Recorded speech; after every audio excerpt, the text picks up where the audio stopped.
Hi, my name is Wildflower. I'm making this video to show you that you can manifest through bad circumstances, bad mental health, physical problems, doubts, anxiety, all of that. So I guess we'll get started, but these are not going to be in-depth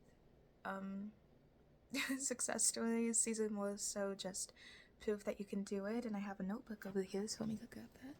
Around October 2024, I manifested a job, and by January, I was fully remote, and I didn't like this job. It was really hurting me. I wanted to go to Hawaii, but I only had $1,000, and I had no idea how that was going to happen. But once I decided, like, oh yeah, I'm definitely gonna go this year, I learned about this website called Worldpackers where you can volunteer on farms, hostels, stuff like that, but you have to be approved. But anyways, I downloaded the app and I started applying to places in Hawaii that I'd be interested in working in, and this one farm got back to me really fast, and I hadn't even been approved. I just went to Google and decided I was gonna try to get a ticket. I got my ticket to Hawaii for $200, and once I got there, my stay was fully compensated. The host that I had really liked me, so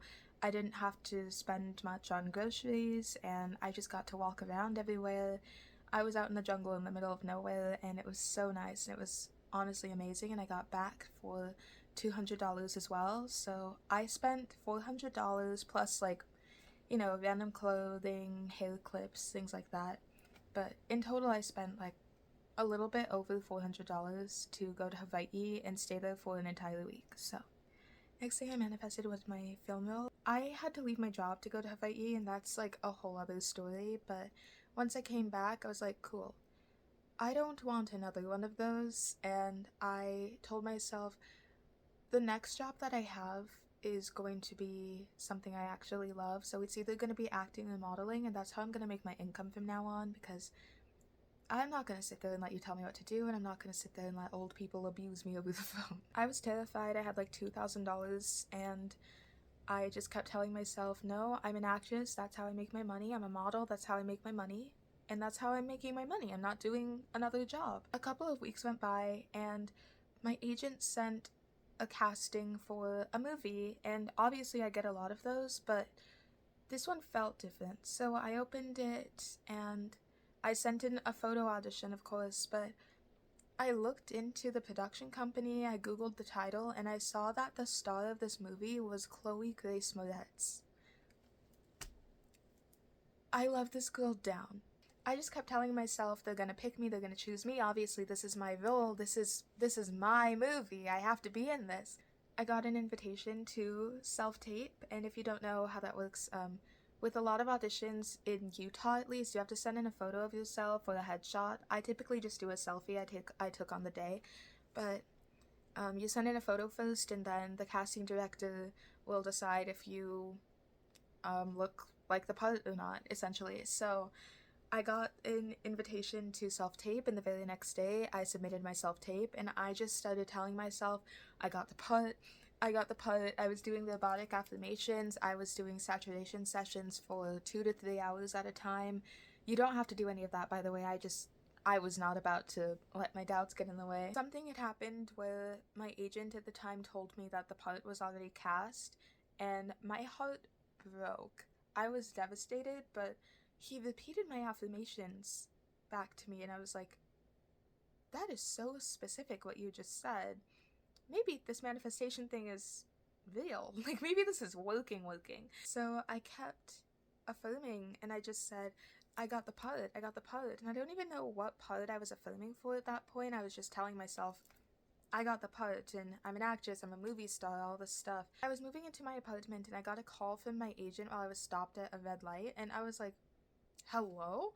I looked down, and I just see that he said, call me. So I put my phone away. I'm like, I think I got it. Like, I think I have something else coming. I pull up to my apartment parking lot, and I call him, and he's like, you got it. Like, we have a callback. The director wants to meet you. Anyways, I got the part. And yeah, so I worked with one of my favorite actresses ever on my first SAG feature film, woman directed, exact genre that I want to do indie project. So, yeah.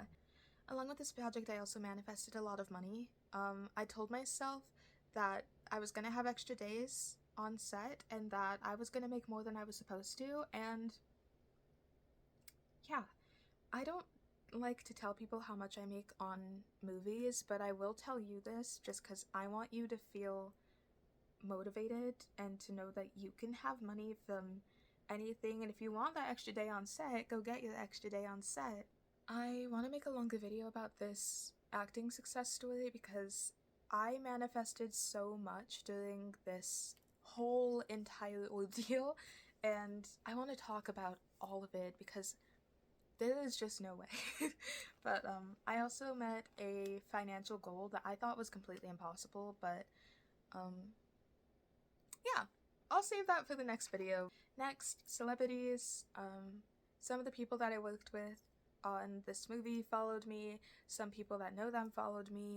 This entire year, I've been processing an old relationship that, not to be dramatic, but it scarred me. I don't trust myself. I don't trust myself to know when I'm being deceived. I don't trust men when they talk to me. It's really messed me up, and I haven't been able to take a relationship seriously, and I've been kind of just dodging people that are attracted to me. So I made a list, and I made it very specific, full of attributes and qualities that I would like in my ideal partner. And anytime I thought about the relationship, I started EFT tapping because I just like that. But I started EFT tapping, and anytime I thought about it and felt unsafe or anxious or angry, I would just say, yeah, that happened, but there are a million other men who are exactly my type who would never treat me that way. And then later on, I started meeting all of these men. All of these men. I started getting approached. Look, I got approached anyway, but I was getting approached by guys that were my type to a T. Like, everything I could ask for, I was seeing it. I was seeing the vision. Some of them are my friends now, a lot of them are exactly my type, and it's crazy. Anytime I left the house, I was getting approached, guys were being so nice to me, people were asking for my Instagram, my number. I went to a party on Halloween, and this beautiful, beautiful man said something to me, and I didn't understand he was trying to start a conversation, so I just kept walking, but he starts a conversation, asks for my number, all this stuff, and I was like, what is happening right now? He's gorgeous. Like, I've just been approached by men who make me feel safe, and I've really been appreciating it, and yeah. I made a friend while I was in Hawaii. I made friends with this girl on TikTok whose energy I just love, so I gave her my number, and now we talk. Through her, I met one of her friends, and I made friends with this guy who asked me if I wanted to be in his music video, and now, like, that's my dude. That's been really cool, and I'm not someone who makes friends easily, and I know that's an assumption, but I don't think it matters so much to fix it. I don't have to decide that everyone wants to be my friend. I prefer to have my people, and everyone else can do their own thing, and I'll do my own thing.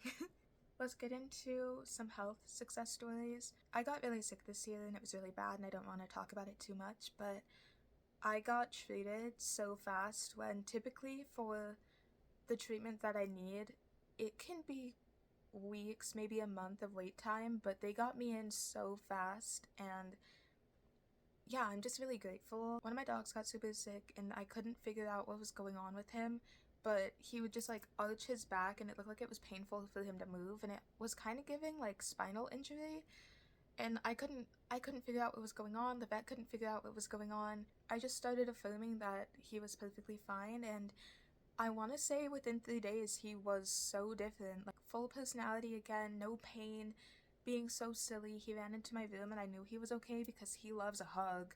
This kid loves a hug, and he just crawled up on me and started holding me, and I was like, you're fine? You're alive? And then his brother also got sick, and I love all of my dogs, but this one is my whole entire world, and when he's not doing well, I crash out. So he started walking weird, and I'll make a longer story about this. He started walking weird, I took him to the vet, and the vet essentially said, this is going to kill him in a couple of months and you need to put him down. And I said, no, I'm not doing that. I was crying and I was really not doing okay, but I just kept affirming, like, no, he's perfectly fine. I'm not losing my baby. We're fine. Like, everything is perfectly fine. He's so healthy. He's never been better. Dude starts being completely normal within a couple of days. I take him back to the vet, and the vet's like, is this the same dog? Why, yes. Yes, it is. I'm gonna make a couple more videos that are a bit more in depth, but right now my voice is shot, so I need to shut up. And I will see you later.